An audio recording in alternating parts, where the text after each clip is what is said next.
Welcome to Study Loop. Hey everyone, today we're solving problem number 18 from chapter 16 of the textbook, which asks, what are some of the metrics economists use to measure health outcomes? Now, this is from chapter 16, this little section right here. This is all from chapter 16, and I'm going to skip into the middle of it, which says that note that while healthcare expenditures in the US are far higher than healthcare expenditures in other countries, the health outcomes in the United States, as measured by life expectancy and lower rates of childhood mortality, tend to be lower.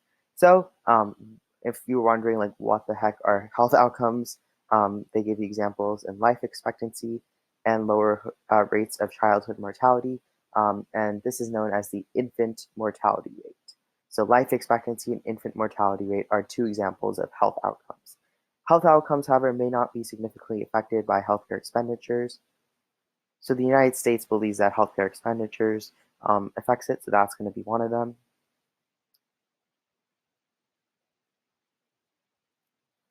Healthcare expenditures.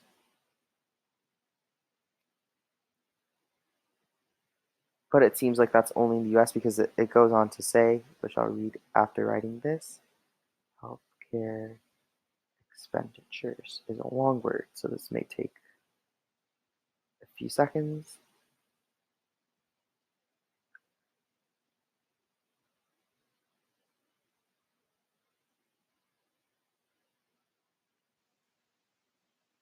All right, so just to reiterate, it says in the United States,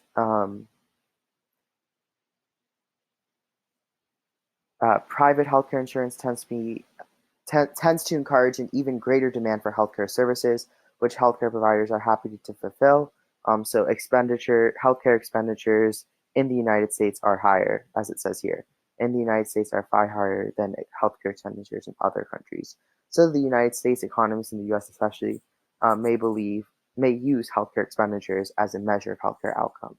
And then also it states later on, though, however, that many studies have shown that a country's health is more closely related to diet, exercise, and genetic factors than to healthcare expenditures. To be honest, it is impossible to tell whether healthcare expenditure or things like diet, exercise, and genetic factors show health outcomes, but all four are used. So diet is the second metric that typically economists probably outside the US use. Exercise. Again, this section is a little bit vague. It's kind of hard to pick up on this stuff. So diet, exercise, and genetic factors. But in its final sentence, it says this fact further emphasizes that the United States alone is spending very large amounts on medical care with little obvious health gain.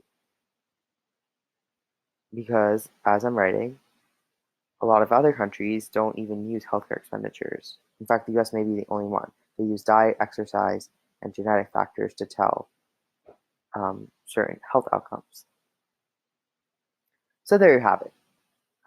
There's a distinguishing factor between the United States and other places abroad, but healthcare expenditures, diet, exercise, and genetic factors are the four metrics most commonly used to determine health outcome. If you guys enjoyed my video explanation of this problem, please hit the like button next to the video. I hope you all have a nice day, and thank you for watching today.